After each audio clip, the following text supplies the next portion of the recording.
Raging Loop is a new horror visual novel developed by Kemco and published by PQube Limited.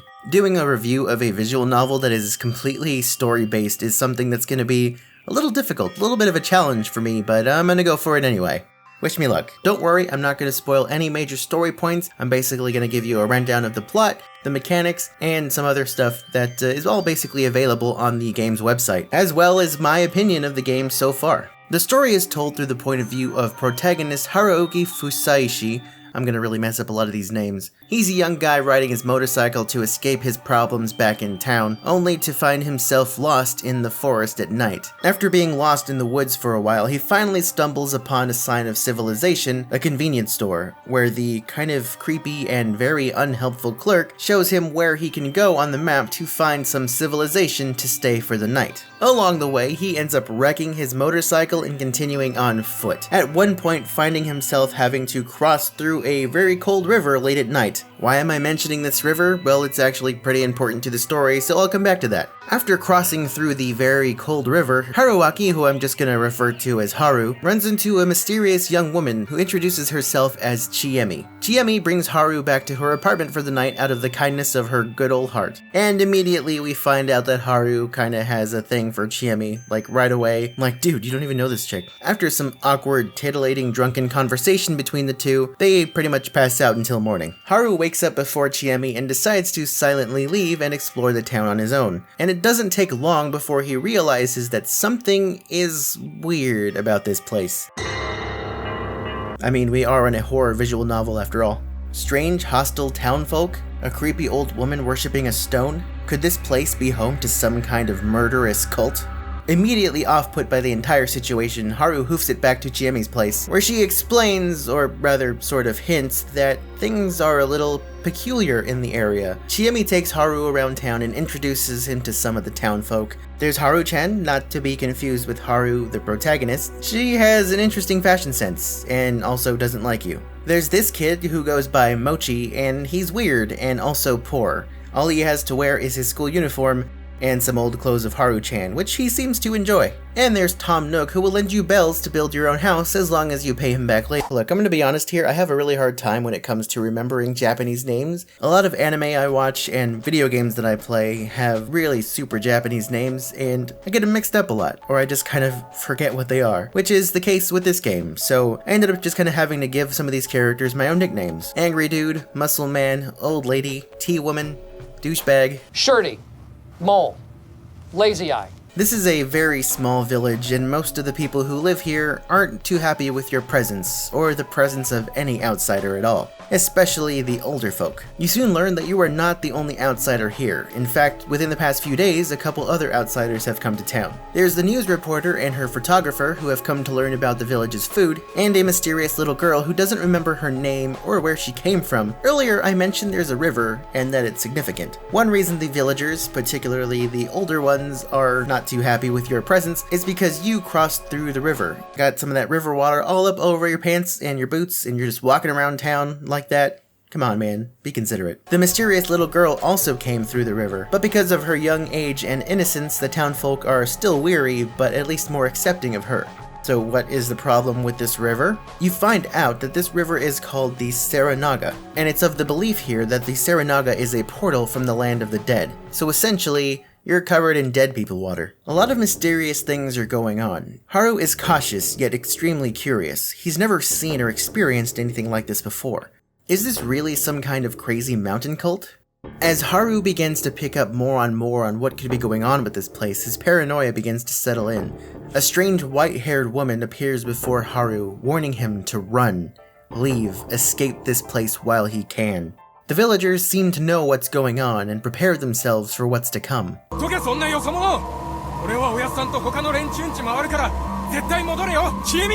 Everyone heads to their homes to lock themselves in their rooms. It's then, as nighttime closes in, that a strange mist arises from the Saranaga River. In a panic, Chiemi forces you into an outhouse and locks you in, telling you to stay there for the night and not make a sound. Confused and frightened, Haru's unsure of what to do.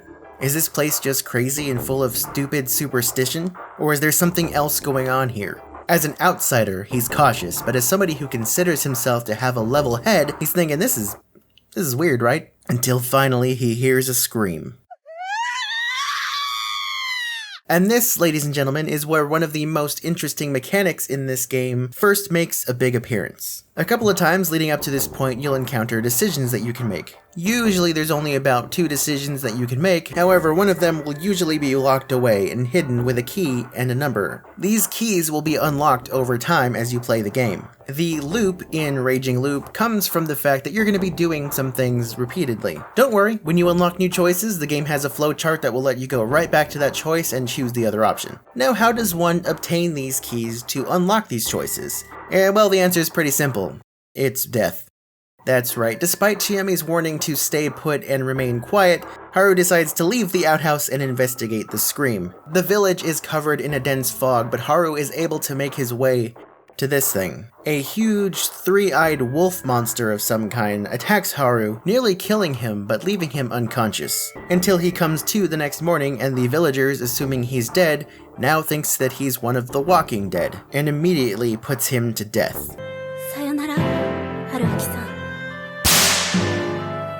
This is where you will encounter your first death. It's unavoidable, it's inescapable, it's all part of the story and teaching you how to play. Then this sheep appears and tells you about the game's key mechanic and explains that in order to earn most of the keys in this game, you're going to have to die. By dying and returning to the point of the decision, Haru, having previously died at this point, now has the foresight to choose another option. And the game addresses that he somehow now knows that something bad will happen if he chooses the option from before. If you've ever played the Zero Escape series, you're probably familiar with this a little bit. I'm not going to go too deep into that because if you haven't played it, you definitely should. It's way worth it if you're into these kinds of games. Also, side note, AI The Somnium Files is a new game from the guy who made the Zero Escape series, and it's awesome, and it's probably going to be my game of the year. Anyway, now having the key to choose the other option in this situation, which is to do as you're told and stay put, the story continues. I would really love to go deeper into this game, but I do want to avoid a lot of spoilers since this is a 100% story-based game. Now, as for how I feel about the game, well, let's just say it's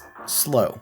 I have about 6 hours of recorded footage. Let's say an hour or so is dedicated to either being distracted or stopping to write notes. That still gives me 5 hours of reading through this thing, only for not much to happen yet. As of recording this, I've only received 1 key, and so far I've seen the numbers go as high as 20. The tutorial does say that this is going to be a lengthy one, and I don't doubt it, but I am definitely intrigued and plan to keep going to see just what is going on in this place. I love the concept of going back in the timeline of the story with new knowledge unlocking new paths. It's one of my favorite things about the Zero Escape series, and I think it's going to do really well in this game. As for whether or not you should pick it up, I mean, as I always say with these things, it's up to you, so I'll just break it down. This is a horror visual novel which so far, by the way, has not had any jump scares. It's more unsettling than it's been scary so far, but again, I know I haven't gotten to the most intense parts yet. If you're not a fan of gore,